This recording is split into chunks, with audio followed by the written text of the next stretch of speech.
Okay, what's going on, everybody? My name is Mangg. Welcome back to Hanging with Mangg. We're going to be playing a little Overwatch 2. I've not played this game in like a month now.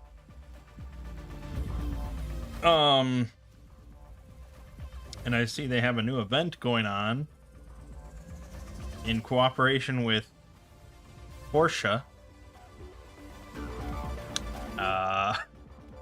Yeah. Is there a lot of overlap between Overwatch fans at this point and Porsche fan? I don't know. Anyways, who am I to say such things? So, this week on this channel,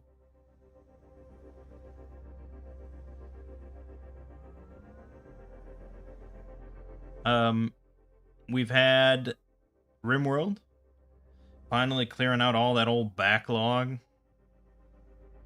A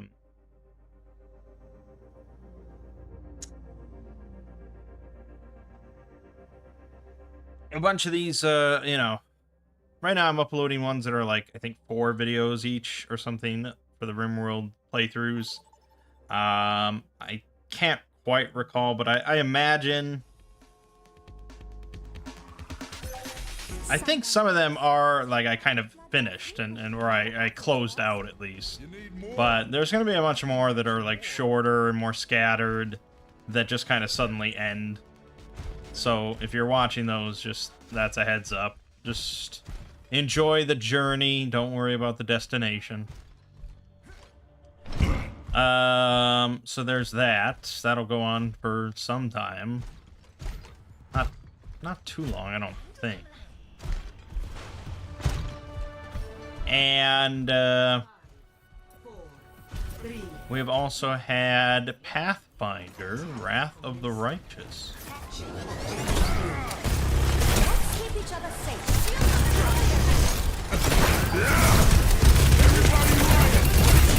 And I feel like my audio is a little too high.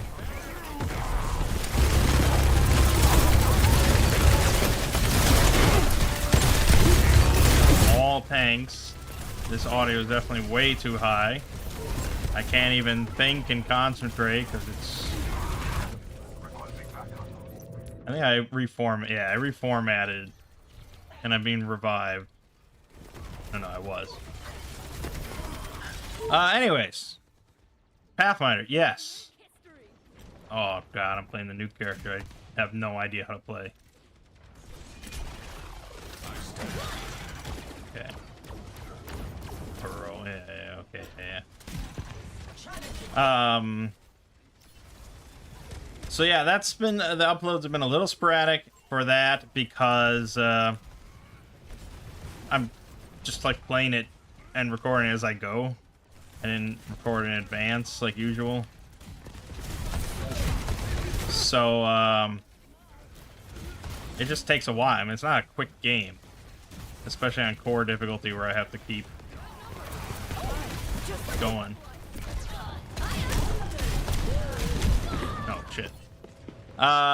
So yeah, I'm going through it, but there will be days where yeah, I have to just keep uploading RimWorld instead. It's pretty good fun though. I mean, Wrath of the Righteous is certainly one of my favorites. Oh my god. And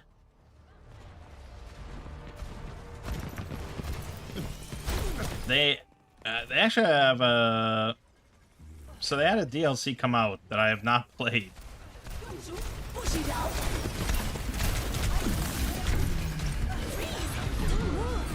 Jeez. Get destroyed. Yeah, they had a DLC come out.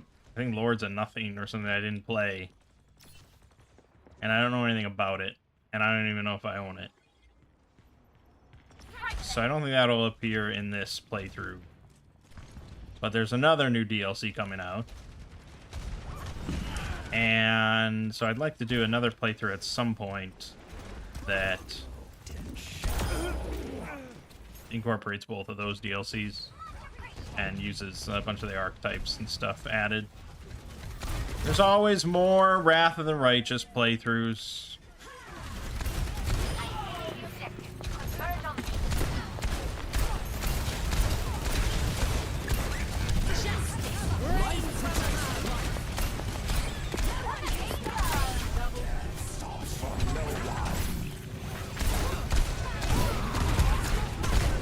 Rusty as shit.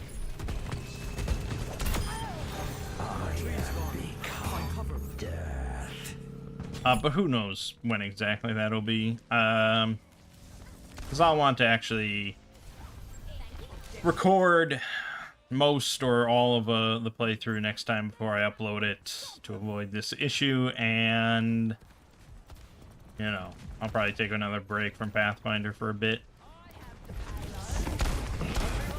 So that's that. What I have been recording outside of that has been solo role-manging stuff.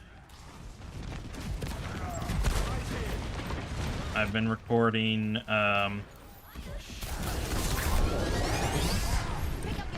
some 13th Age stuff.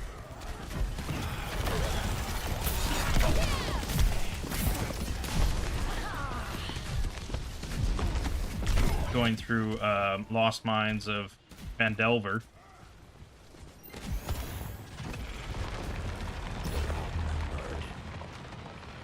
My ultimate is almost ready. And that's pretty good. And The payload has been stopped. I'm also taking a look at Pathfinder 2nd Edition on Foundry. So we can kind of see, you know, because at the end of the day, I am certainly a Pathfinder fan, even though I've only ever played 1st Edition tabletop like once years ago. So I'm very interested to kind of check out 2nd Edition now and see how it goes.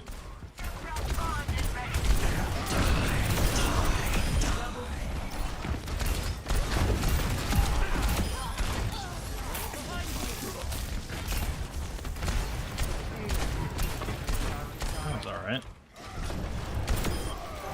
Busy day. So, Lego and I are actually checking out Pathfinder 2nd Edition on Wednesday together. If you want to tune in to that stream, I will be DMing the Beginner Box Adventure, which is like Mystery Under Otari, I think it's called. So I'll be DMing that for him on Foundry. We're going to have to figure out a way to like block off my screen from his, or I might play on a laptop or something.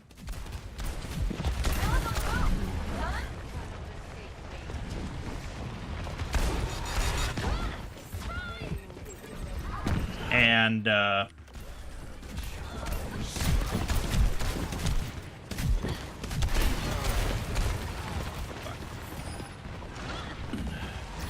so I'll be DMing for him, and also I will be, you know, playing in combat a couple of characters, just to kind of, I mean, I could just have him play one character or maybe two characters and it would work, but I think it's more interesting to have a full party of 4.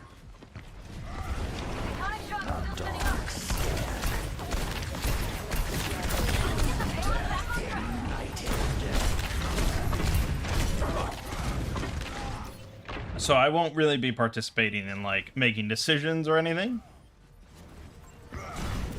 But for this stream, we also will have it so that viewers only will see Lego's screen and what he sees. So for people that have not done Mystery Under Otari, which I imagine is not too many of my viewers, you could sort of, you know, play along a little bit and maybe chime in, help him out, because he won't be seeing the whole map like I have.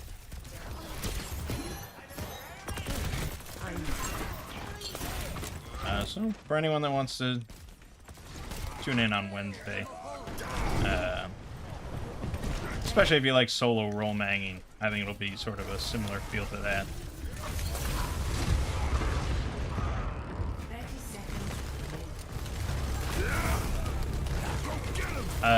So that's that. I am always ready to learn. 10 seconds remaining. There's been a handful of games I've looked at. I thought maybe I want to do a let's play of.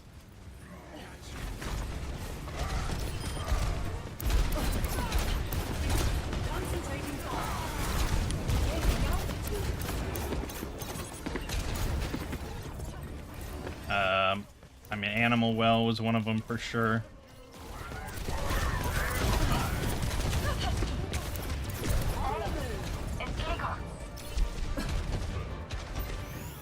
And what was the other one that I saw? So there's Hellblade 2. But I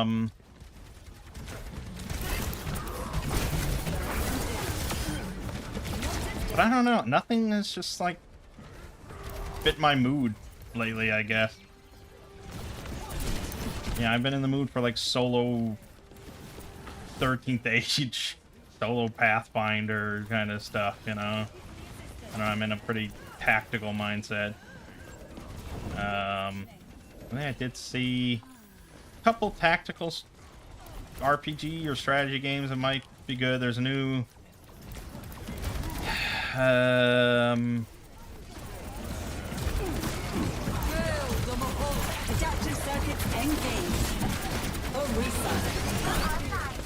there's a new like superhero XCOM.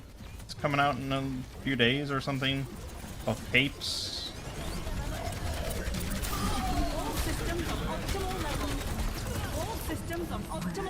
So I don't know. I don't know. I looked at the trailer for Capes, and you know what I honestly thought? Success breeds success. I honestly thought that this game could be pretty good, but I don't really want to play it because I know it won't be super popular, and thus it won't have a lot of mods. That's what I thought. Like, I don't even want to get into it because it won't have a bunch of mods.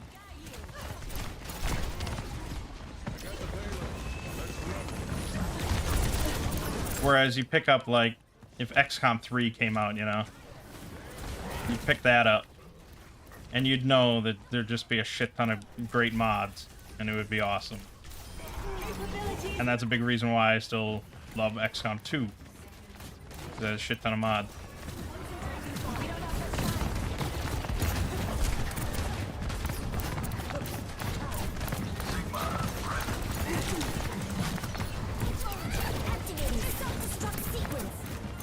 That was a shitty placement.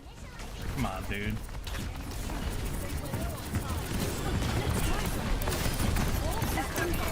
Adaptive circuits engaged. Zarya.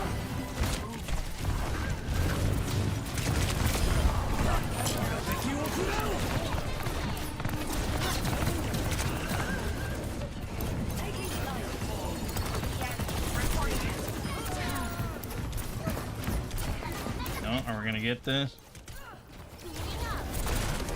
Fuck. Nope. Oh. Oh! Man, what a crazy match that was. Holy shit.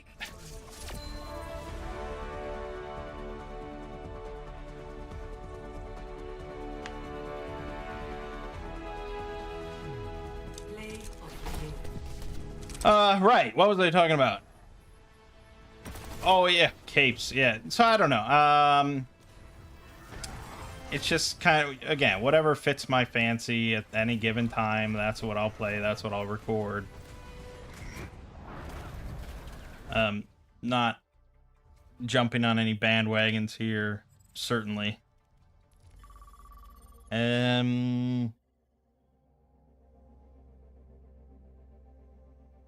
So I don't know.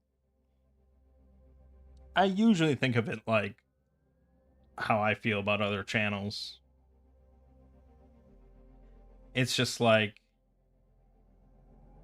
well, like YouTube channels that I watch, okay? Like the big ones that I always watch. One of my favorite channels is Tech Moan. I don't really care what Tech Moan talks about. I do have probably some preferences. I actually prefer his videos where he's looking at like modern gadgets and stuff like that. Just kind of weird stuff. He did a handful of videos about like kitchen gadgets and stuff, like a pasta maker and stuff. And I think those are like his best. Because he really gets to be more humorous about it and stuff like that. Whereas like deep dive videos about old audio hardware and stuff, it's good. It's all good, obviously, but in general, I don't really.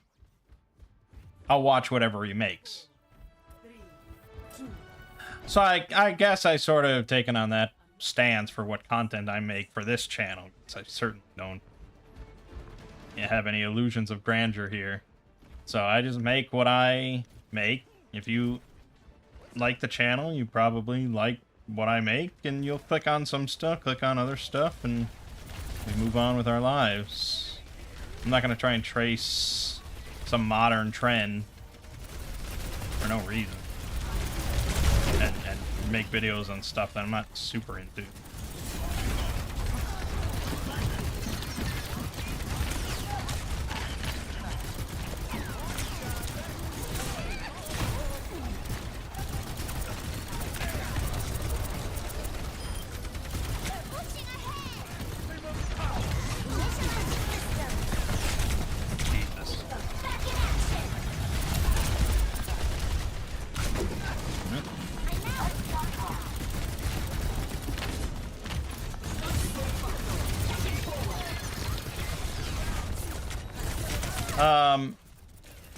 But anyways, over on the Exploring series, I put out part 1.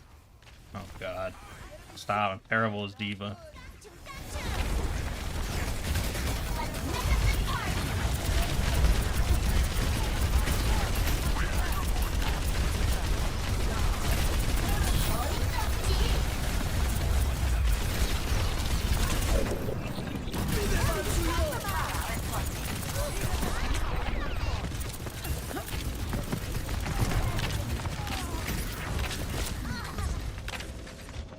Part 1 of 8 Ball, very much just like a setup episode, kind of setting up the basic plot, and, you know, getting into what exactly the 8 Ball is, and that's kind of about it. It's a lot of time just on that. Part 2 drops tomorrow, and is pretty much entirely Sokolsky just assembling his team. We get some of the hints about their plot to get the 8 Ball back, and then I kind of end on a cliffhanger of how exactly that goes. So it's quite a lot of build-up to the rest of the article, which covers, you know, them trying to get the 8 Ball back. And yeah, I'm a little worried that part 3 is just gonna be like slightly too long for me to really be happy making it next week. The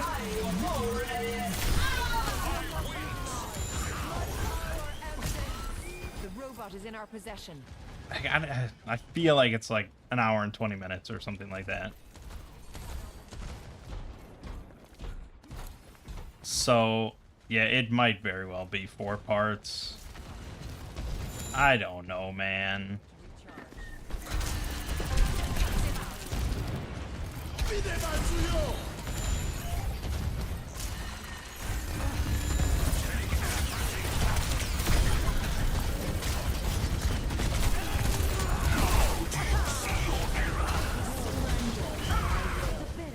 I don't think it's the end of the world. I've done, I mean, Mom, Jewel, and Karar was what, 5 parts?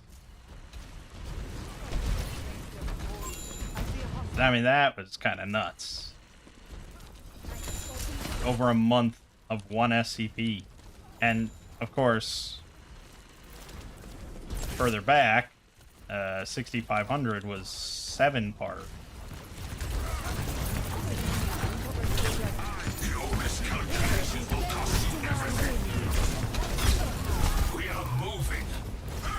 But that was a mammothine article.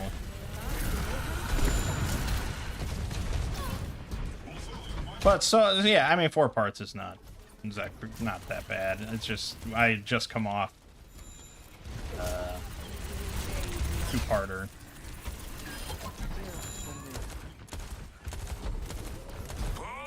Your team Maslow's Fire. That's a lot of multi-part stuff, but that's kind of what my channel is.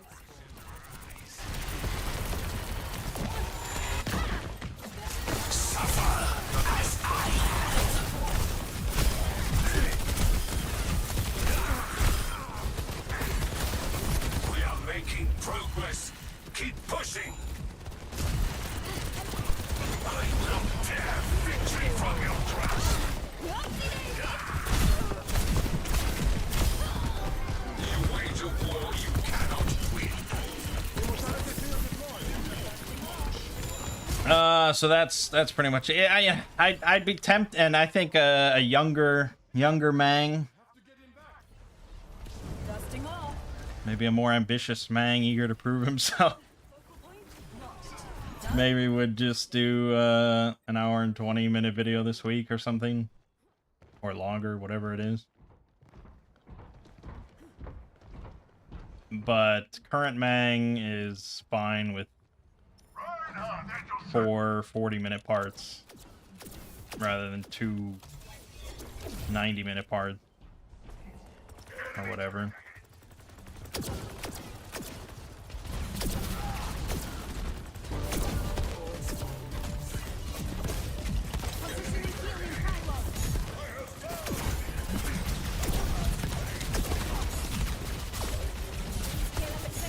So that's pretty much that.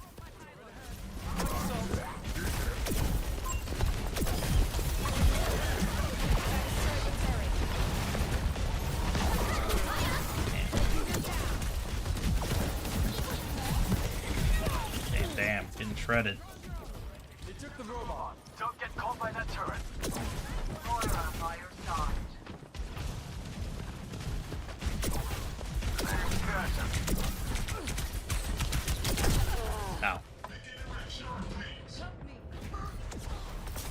Ow. Solo role Mangg this week. Enemy turret. If you're interested in checking it out, it's 2 hours of me doing a single encounter. Single encounter against a goblin camp of 42 goblins.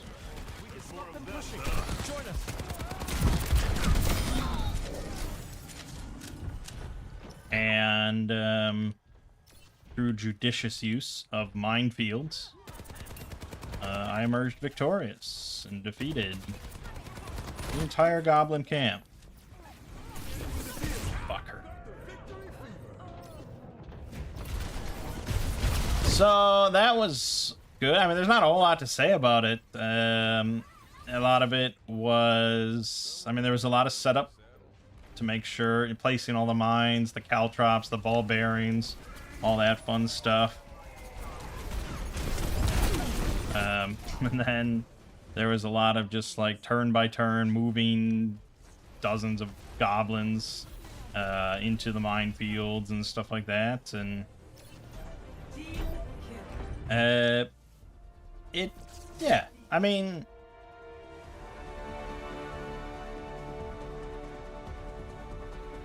I'm sure plenty of people watching that footage and how that went could be like, oh, well, why did you do that? You know, they wouldn't do that. They would have done this, or, you know, it wouldn't make sense for this to happen that way because, you know, blah, blah, blah, blah, blah. And it's like, yeah, that's called DMing, you know? I could watch any DM. Anybody could watch any other DM. And criticize like their decisions during a session. Like, well, wait a minute. Why did you allow that? That's ridiculous. Even like my own decisions as a player and like what my DM allowed that I was happy for him to allow years back. Look, thinking back now, it's like, why the fuck did you allow that? That's ridiculous. So yeah, I mean, rule of cool allows for a lot of stuff. The dungeon world sort of idiom, mantra, whatever you want to call it, of a tenet, I suppose. Being a fan of the players applies to a lot of stuff.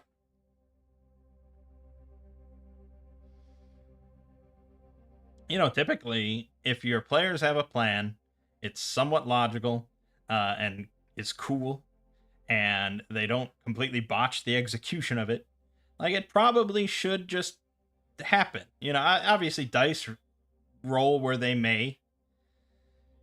And in my case, for this one, the dice were pretty nice, but really, it would have been tough for the dice to have not been kind to me the way that I had set it up.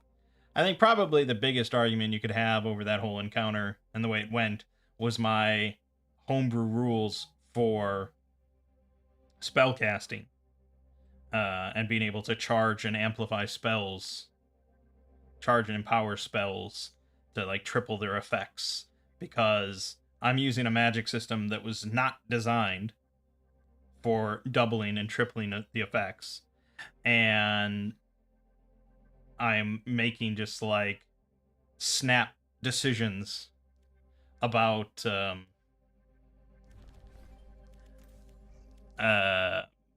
what effects exactly get doubled and tripled. So for the minefield, I mean, that was a big one, and I think in the sake of balance, my decisions are pretty terrible.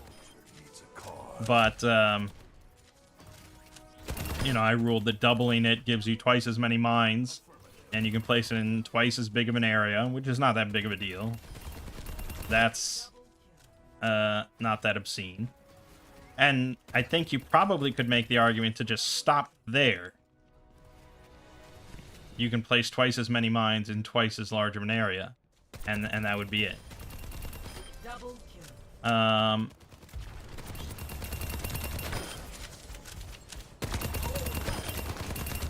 I guess what really it comes down to is the only thing we're really benefiting from charging and empowering a spell is the action economy. Double kill. If the only benefit you're doing Double kill. That's a clean takedown. is saving you an action from casting it twice. Because if I just doubled the amount of mines in twice the amount of area, that is basically just combining 2 spell casts, 2 actions, 2 turns into 1 turn. And that's decent enough. I mean, there are certainly arguments for that being decent enough, but it's also not very exciting.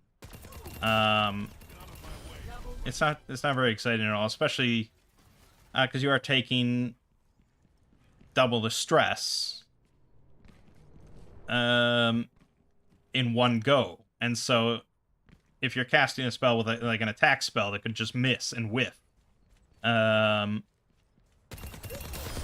on fire. that's a bigger penalty. You're going home in a box. So I also then, to make it so that it wasn't just double the spell, or, you know, 2 spells in one, I bumped up the damage so that it was doubled. Instead of 2d6 damage when they explode, it's 4d6 or 6d6. Double kill. And this is a level 2 spell. So you're talking 6 stress to do 6d6 damage. It's not nothing. It's not guaranteed damage either, because they have to step near the minefield and they have to fail their agility challenge roll. So I felt that was reasonably justified. Now, where you might draw the argument, Double kill. and I certainly could go back and forth on it, is that I also, like halfway through the session, Double kill. instituted a a rule essentially where you basically, to cast the spell,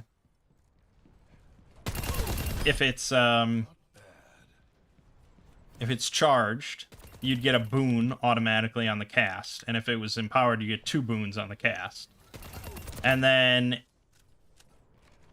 if there's a challenge roll or something that the enemy has to roll, if it's charged, they get a bane. If it's empowered, they get 2 banes on the roll.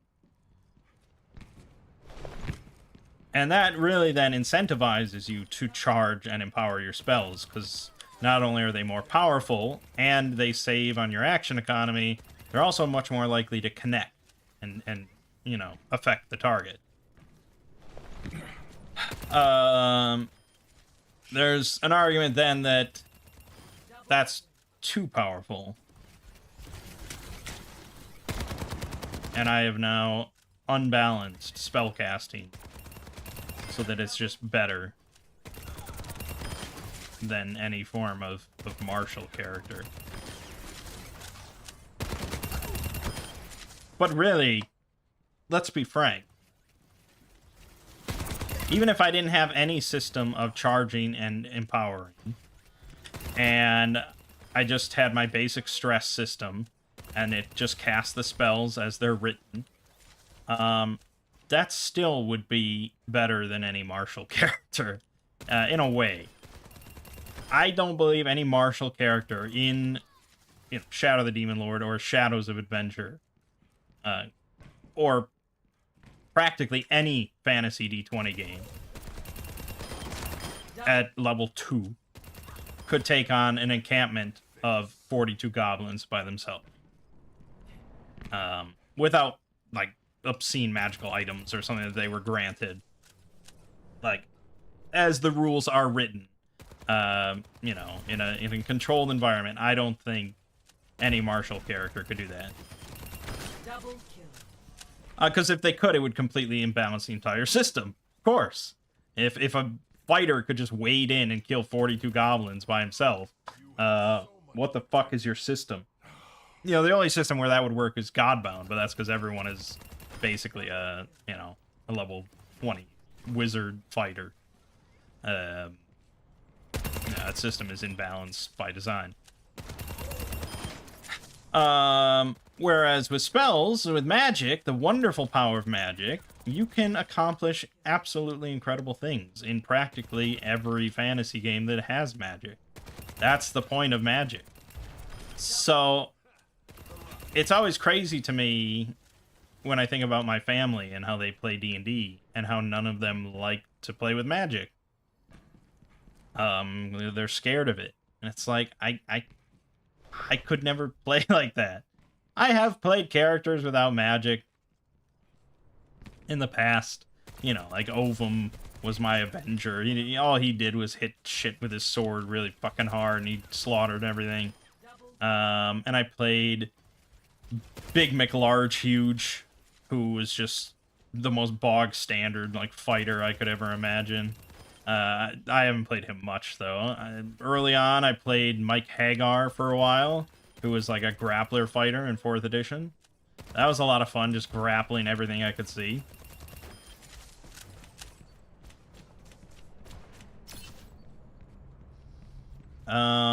But beyond that, nah, like every single character otherwise has been magical. Unless you get a gun, then you don't need magic. Guns are American magic. Put that on my tombstone. Double, triple kill. Mowing them down. But like just playing like a standard ranger or something that just shoots their bow over and over. Oh boy. I don't know. Or playing 5th edition D&D and being like a warlock even, and just using Eldritch Blast every turn. Like there's a character with magic that's still fucking just boring. Well, I guess that's just a symptom of 5th edition.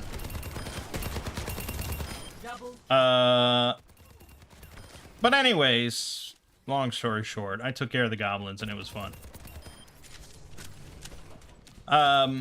For my family game, 3 people were missing this week due to Memorial Day weekend.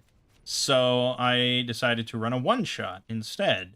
We had done this before with the Wild Sheep Chase for a few people, and they all liked that. I'm like, okay, I'll run another one-shot for the few people that are die-hard RPG fans. And, recently I've gotten into 13th Age a little bit. And so I was like, okay, this is a good chance for me to test out 13th Age as, like, a system where I DM and I have players, rather than just some solo experiment. So, it was a little worrying, because these are people that still can't grasp you know, my other system that we've been playing now. They couldn't still grasp Heroes of Adventure, you know? And I was going to give them a one-shot of a new system. So I was like, okay, well, we're definitely doing pre-gen characters, of course. So I just set up pretty similar to what they're currently playing, basically, in my other campaign. I gave Lego a paladin. I gave my aunt a barbarian, although I made her a halfling because it's funny. And I gave my mom... They don't have Ranger in 13th Age 2nd Edition right now. It's been taken out of the playtest. So I just gave her a fighter with the bow talents. And so I gave them, yeah, just handwritten pre-gen characters. I picked some abilities for them that I think they would like. And, you know, off we went. I gave them backgrounds, a couple backgrounds, but I didn't give them the icon relationship shit or their one unique thing or anything. Like, just very basic stuff. But gives me a chance to test out 2nd Edition 13th Age. And I shopped around looking at different one-shots and adventures and stuff like that. And I looked at D&D adventures. I looked at 13th Age adventures, system agnostic stuff. I even thought of just, like, free-handing an adventure, you know, just coming up with, like, a random quest and, like, okay, let's do this.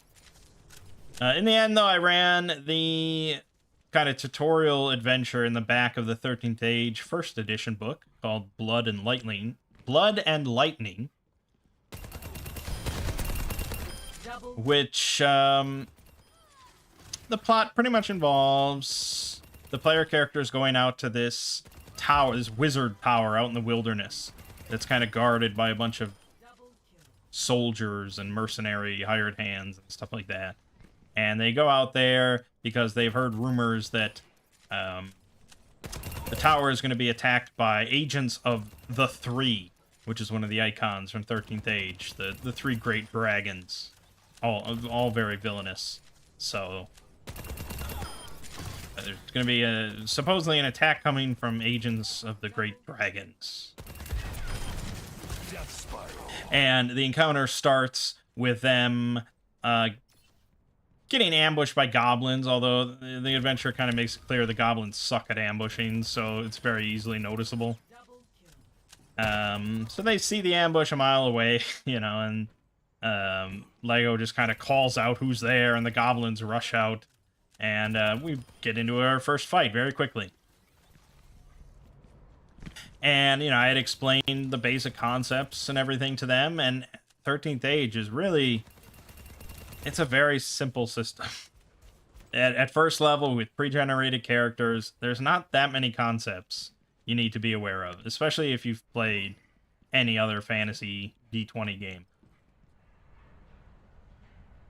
So I explained how movement and you know, the zone system or whatever is different. And we don't count squares or the grid or anything like that.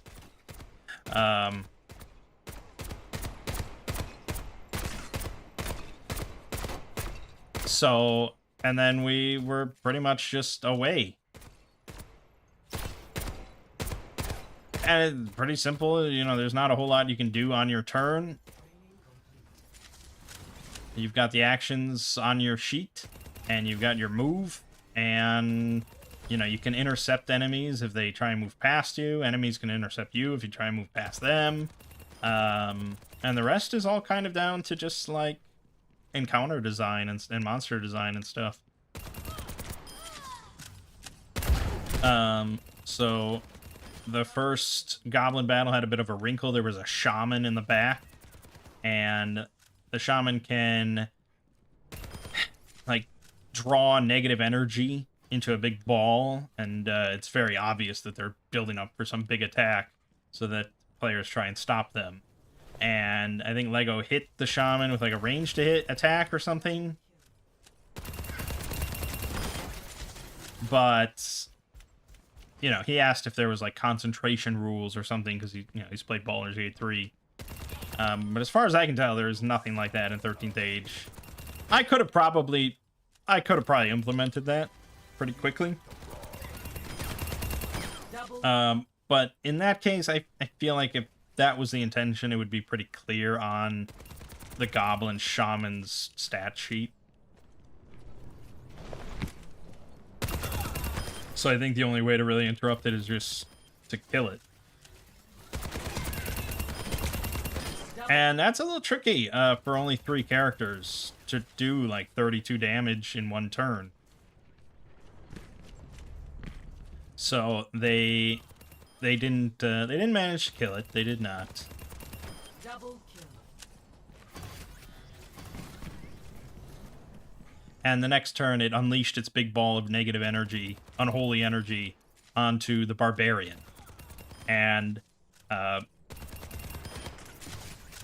one of my aunt's like first characters, or like most popular characters that she played, was a halfling. And Double kill. the rest of the family was very happy with her playing a halfling. Partly because, you know, she was the sneaky one. She was like the only really stealthy one that went in there and stuff like that. Double kill. I remember we did Lost Mines of Fendelver way back when, and she was the halfling sneaking around the caves to scout ahead and stuff.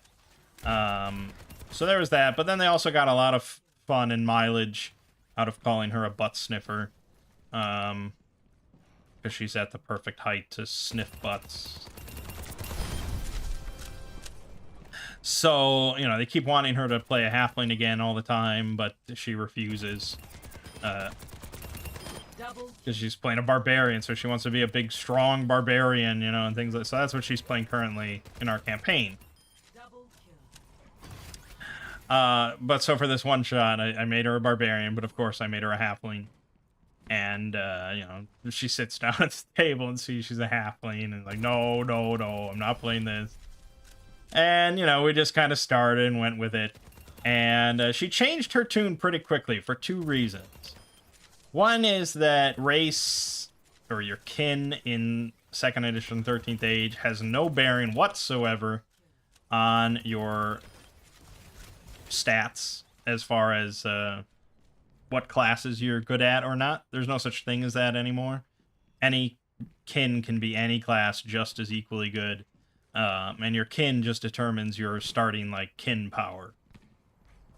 So, she rushed in as her little halfling, barbarian, and immediately chopped the heads off of 2 mook goblins.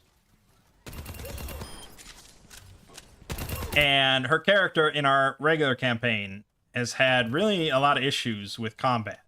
Because she's been very squeamish about moving into battle and going in head first. And so she's been sitting in the back a lot with, like, her crossbow and stuff, and just being very unbarbarian. And she's like, I don't think she's raged almost once in the whole time we've been playing. So, yeah, her first turn in 13th Age, she rages, she runs in, she cuts off 2 goblins' heads, and then the shaman unleashes his ball of energy at her. And it hits her. She's about to take 20 damage, which is, like, half her health. But then she uses her evasive kin power from being a halfling, which forces him to re-roll, and he misses. So, yeah, that single turn just, like, completely made the entire night for her. Turned her around on halflings. The barbarian for her felt so much better. And throughout the rest of the one-shot, I mean, she was slaughtering stuff. And, you know, really enjoying it. So, anyways, they win the battle. It's pretty easy. They make it to the tower. They meet with, like, the military, the sort of defense leader there. And, they meet with her second in command. She's very busy. And they're very surprised to hear that they were attacked by goblins so close to the tower, because they're supposed to have these divination wards in place that alert them of any goblins and hobgoblins and stuff in the area. So they're scrambling to find out what's wrong. They do some targeted divination spells, and they find out there's some more goblins gathering at some nearby ruins. So they send the players, of course, to go check out the ruins and to clear them out. And, you know, they tell them that there's a bunch of traps in place there, some, like, magical traps. So you just place your hand on the walls of the ruins and say the code phrase, and all the the magical traps will go off and destroy all the goblins there. And so the code phrase I gave them was Klaatu Barada Nikto. And I was just laughing so much because they repeated it like 12 times, and they're like writing it down, and they're like trying to get the spelling correct and stuff. And yeah, they keep kind of mispronouncing it a little bit each time.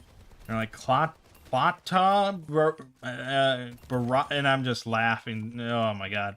So eventually I was like, all right, if I don't show them now and talk about this, I'll probably forget later. So I had to bring up the clip from Army of Darkness. And yeah, I mean, it's funny stuff.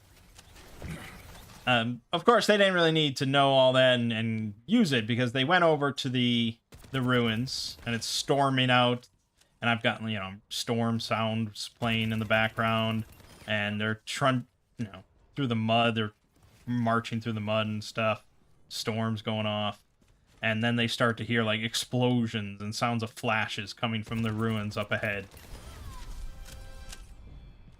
And my mom, playing the sort of scout, is scouting ahead, and then she sees a goblin fleeing from the ruins, so she like captures him and jumps on his back and starts interrogating him about what happened and what's going on and where are you going, blah blah blah. And so goblin reveals that a dragon attacked them all. And so they get to the ruins and they see just absolute carnage, just disaster and all that sort of stuff.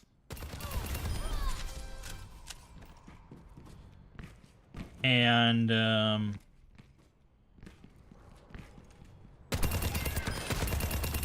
Double kill. they realize that they see a dragon sort of flying towards the tower, so they realize they have to get back there now, because this was all just a big the attack by the 3 dragon agents, whatever, that's undergoing. They got to get back to the tower. But the module actually recommends giving them an incremental advance. I think it recommends giving them like 2 by this point. So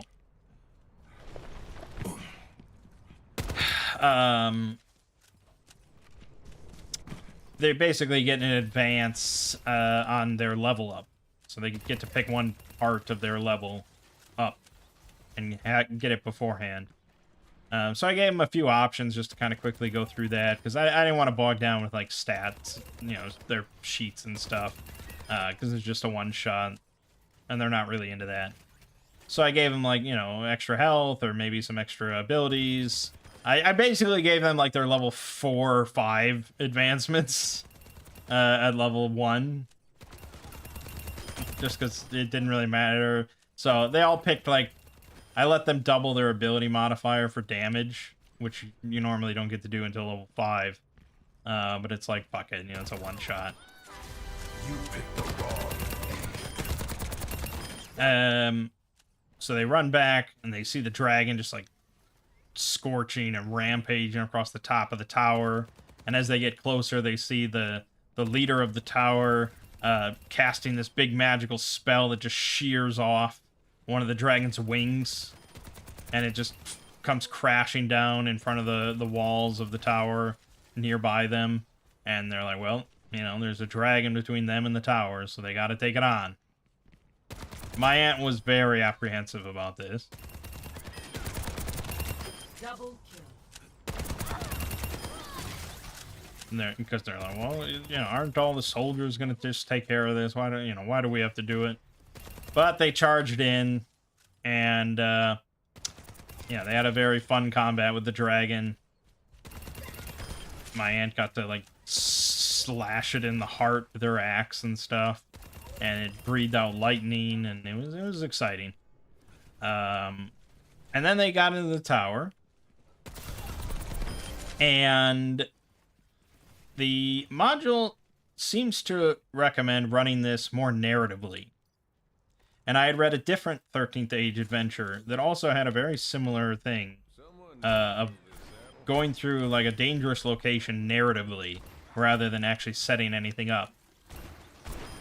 So Double kill. I kind of explained that to them, and like, we're going to try something different where we don't set this up as a battle. We're going to set this up narratively. So, you know, as you enter the tower, you see a bunch of lizard folk kind of fighting off the last remnants of the soldiers here. And so it's a spiral staircase going all the way up the tower, and there's a bunch of lizard folk, you know, kind of crowding the staircase all the way up. And so they're blocking the way up. They're throwing some spells around, things like that. And you know, we're just gonna go with like how you guys kind of describe yourselves taking on this challenge to get to the top of the tower. You tangled with the wrong man. I probably ran it maybe a little harsher than the module intended. Although in the end, it was not that harsh of a thing. But the overall idea is very heroic fantasy, you know? These are powerful characters. Even at level 1, these are powerful, heroic characters. And this is just like, you know, in a film, the main character just like barely sparing like an action, a glance, a movement as he just whips by all these goons, you know? That's basically what it is, to get to the big climax of the film. And that's when things slow down and they, you know, they talk first, and then there's a big climactic duel. And everyone forgets about that quick little moment where he just destroys 3 guys on the stairs on the way up. It's that sort of thing, you know? You're not meant to adjudicate it too much. You're not meant to bog it down with rules and specifics and all that. It was just more of like, okay, how are you guys gonna get up there? And of course, there was still degrees of success or failure. They still have to say something.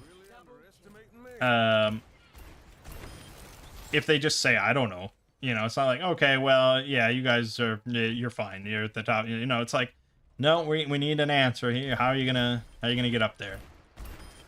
So Lego, whose background, one of his backgrounds I gave his character was Legionnaire of the 17th Legion, which was straight out of the book. And he took that to heart. He tried to use that for every single role that he did. And so he's like, well, you know, as a Legionnaire of the 17th Legion, I will form up sort of a militarized formation where I will put, you know, keep my shield out, stabbing out with my sword, and slowly pushing forward with the barbarian at my back, swinging, you know, her axe. And then, you know, the archer kind of picking off any of the spellcasters, trying to fling spells at them. And I was like, okay, I mean, it's a basic plan for sure. There's not much panache there. There's not much flair there. But it's certainly a capable enough plan, assuming that you 3 are, you know, the better combatants. So I had them all roll just, like, attack rolls, basically. And the module states that this is a champion tier environment. So the DC for any skill checks, baseline, is 20. So I said, okay, well, you know, let's see your rolls, and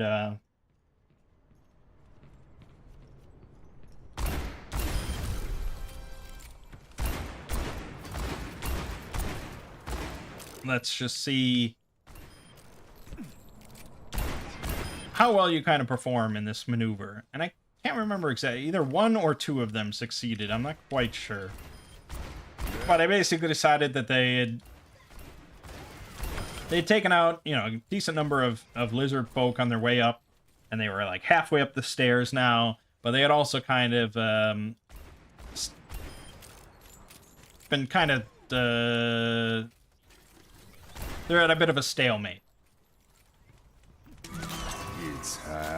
So the lizard folk have kind of adapted to their attack and their formation, and so no one is really making any headway. They can't put you guys down, but you also are not pushing them forward. So what do you guys do now? And so Lego decided that he was going to kind of let the halfling go between his legs so that she could use her great axe to cut at the lizard folk's legs to let them move forward. And I was prepared to go with that, even though I think swinging a great axe while on the ground amidst all these legs wouldn't be that effective. And so when he was, I was like, you know, I really thought you were gonna say that you were going to throw the halfling into the crowd of lizard folk, because that's like one of the biggest appeals of having a halfling barbarian that's just as effective as like an orc barbarian. You can just chuck that little bitch around. And so they all loved that idea. So he gave her a toss, but his strength roll was not too hot. Double kill. So she kind of is clinging onto the edge near the lizard folk on the other side of the stairs. And she's like, well, I'm just going to pull myself up and start slashing at their legs and cut through them. And, you know, the other two kind of basically just continued what they were doing before. And I'm like, all right, let's get another roll. And I think none of them succeeded. Double kill. But you kind of want to fail forward. If we had had another situation of just, okay, well, it doesn't really work out and there's kind of another stalemate and blah, blah, blah, that's boring. That's lame. That's not what 13th Age is about. So it's more just like, well, you guys accomplished what you wanted. It's just you take some damage. And I was way harsher than I probably should have been. I gave them all 15 damage, which they all thought was very fair.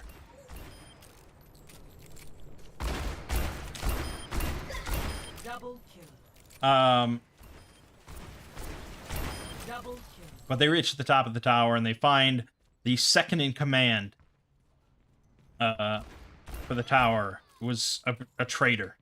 He was secretly working with the 3 dragons. So he's conducting this big magic ritual and he's mentioning, you know, the 3 dragons and how great they are. So of course they get into a fight, but I'd also leveled them up to 2 at this point.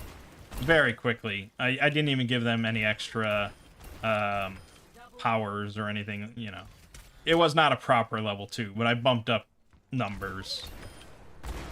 So now they're doing twice as much damage and stuff. They were powerful enough, believe me. Triple kill. I miss anybody. And the commander of the tower was laying nearby, almost unconscious, bleeding from her wound. So Lego, first round of combat, he starts to rush over there to heal her, and he gets intercepted. He starts taking some ops, but he gets over there and he uses lay on hands because he really wants to heal her. And there's no stats for her in the module or anything, so I was just like, okay. In the end, she didn't do much. I think I don't know if she even hit anything. I rolled for her and stuff, but nothing really mattered. They didn't need her. So they start getting in a battle with the second in command and some more lizard folk up there and stuff. And the battle's ongoing, and you know, they're taking some lumps. It's not going super easy for them, but it you know, it's engaging. And then they drop the second in command. They drop the traitor, and that's when his body splits open, and he transforms into a half dragon, half man mutant creature.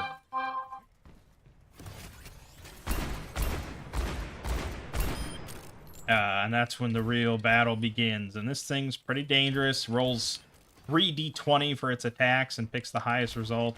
So the module mentions, like, oh, there's going to be a lot of crits. Yeah, I didn't crit once with him. So not too bad. Not too bad for them. But it was very climactic, very exciting. And in the end, Lego used Smite and chopped off its head as the clouds parted and a divine light shined down on him, and everyone applauded, and it was great. They all loved it. I mean, they all really loved it. So much so that I think my aunt afterwards said, oh, well, hopefully those guys are missing again next week.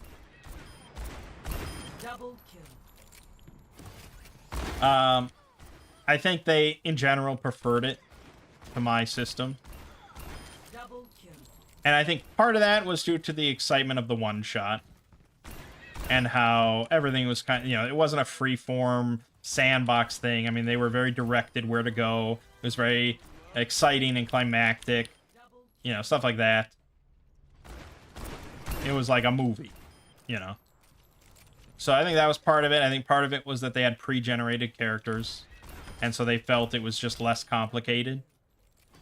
Because in the other game, you know, I give them their class sheets that have all their abilities on them. So they can make all their own decisions and stuff like that. And I think some of them are a little overwhelmed with that. And they would probably be fine with just pre-generated characters. The old razzle dazzle. Double kill.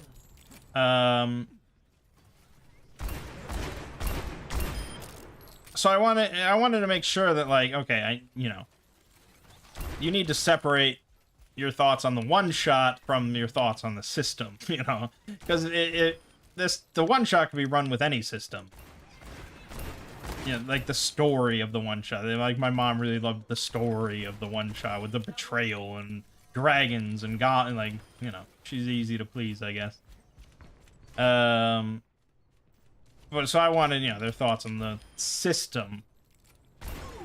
But they all pretty much liked it, you know. They didn't have to track, like, okay, I'm using this, I can't, again. Shadow of the Demon Lord is quite a bit different. They can't use, my aunt, her character has a great axe in her inventory, because it's kind of a carryover from Heroes of Adventure. But under the new system, she can't use it because her strength isn't actually high enough. Because she obviously didn't build her character too well. So, you know, things like that. And Lego, I believe, his paladin can't use heavy armor because his strength isn't high enough yet, and blah, blah, blah. Whereas 13th Age is just like, especially with a pre-gen, it's like, this is your attack, this is your armor. You can imagine yourself wielding and wearing whatever the fuck you want. I don't care, you know? Like, it doesn't care about any of that stuff. And in general, like I said, it's just more of a heroic fantasy game. Characters have more health. Enemies have more health. They do more damage. Everything is very big and swingy and exciting. Things like that. It's not the grittiness of games that I typically play. Or run. So overall, I think they'd be very happy to just switch to 13th Age for our regular game every week, and that would be it. Especially because a lot of the potential in Shadows of Adventure and a lot of the complexity comes down to the magic system, which is what I was talking about earlier. The options available to you when you get into the magic system of Demon Lord or Shadows of Adventure is just fantastic. That's why I love it. You know, there's over 1,200 spells. And inevitably, you know, spellcasters are just going to be way more versatile and powerful in an average scenario than a fighter. That's just magic. Double kill.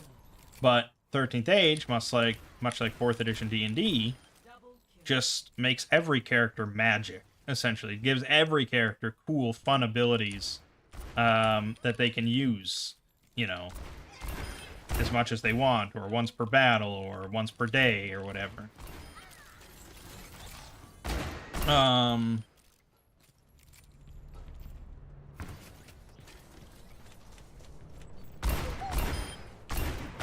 Double kill. It's hard to say, because I think they didn't have a spellcaster in that adventure, and they obviously didn't need one. There weren't any really complicated problems or issues or anything like that. I think, you know, if we switched 13th Age over to our current campaign, I think they'd run into a lot of the same issues. But I'd also be incentivized as a DM to kind of run it a little looser and a bit more heroic and stuff like that. and they wouldn't maybe be stymied by the specifics of a situation and the logic of a situation, because we'd run it a little looser. Like that lizard folk encounter on the staircase. I mean, they all enjoyed that. And as a DM, I can't say I didn't enjoy it either. Because it was quick. If I had actually run a full battle on a staircase with a dozen lizard folk versus 3-player character or something like that, even if I ran them as mooks, you know, kind of minions or whatever, it would still take time. We'd have to set it all up and blah, blah, blah, blah, blah. And we'd have to go turn by turn, and I'd have to roll all the dice for the lizard folk each turn, and so on and so forth. And there's enough of that in that kind of game anyways. So being able to just run that narratively, I think everyone kind of enjoyed it, and it was quick. Another adventure I was going to run had a whole dungeon. Like, an entire, like a named dungeon. You know, that normally you'd really expect to find a whole map for, and an encounter list, and like wandering encounters, and all that sort of stuff.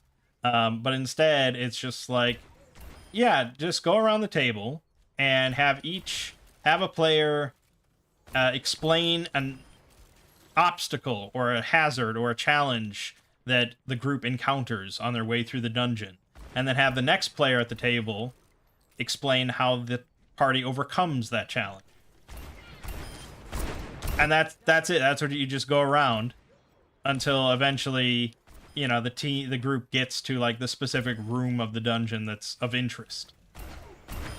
And that's it. I think that's a fascinating way to play. Like, I never even would have thought of it, basically. It's like a whole entirely different way of handling a dungeon. You probably wouldn't want to do that for every dungeon, of course. And I think it does put a little bit of pressure on the players to not be completely passive. Double kill. You know, they do have to kind of envision the scenario and come up with something interesting. It reminds me a little bit of Dungeon World, I suppose, with a little bit of impetus on the players to come up with, or to help cultivate the game a little bit. But I don't know. So I said that for our current campaign with the scavenger hunt and the big portal to hell and all that, I'd prefer to stick with Shadows of Adventure until we finish that. I don't want to switch systems on them again. But after that, when we start a fresh campaign, yeah, we very may well try 13th Age, 2nd edition. And overall, I think 2nd edition is way better than 1st. I wouldn't even bother with 1st edition for them. It's still in testing, of course, but for their purposes, it's pretty much good to go. Double kill. Yeah, so that was that. Okay, I have talked enough about RPGs. Double kill. It is certainly one of the great loves of my life. Double kill. So I'm looking forward to trying out Pathfinder with Lego. I hope that's fun for both of us, because if this one shot works out and we both like it and we like the format and we like doing it, we like the system, I'd really like to try Kingmaker. Partly because it would be just a cool big kind of adventure to play together, but also I'd love to just kind of experience the tabletop version compared to the Owlcat game. And I'd really like to see them put Wrath of the Righteous on there as well. That would be awesome. At that point, I may do like a solo playthrough on the Foundry of Wrath of the Righteous. But it's probably a lot of work, because 2nd edition does change a good amount of stuff from 1st edition.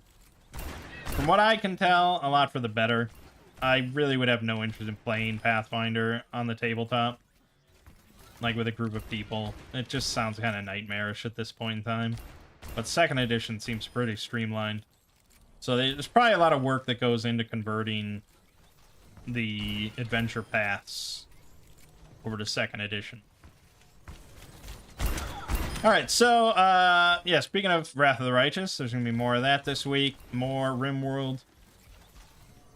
Some Two Brothers Play Pathfinder on Wednesday. Solo role-manging on Thursday. And part 2 of 8 Ball coming out tomorrow on the Exploring series. But for now, my name is Mangg. This has been Hanging with Mangg. I'll see you fine folks next week.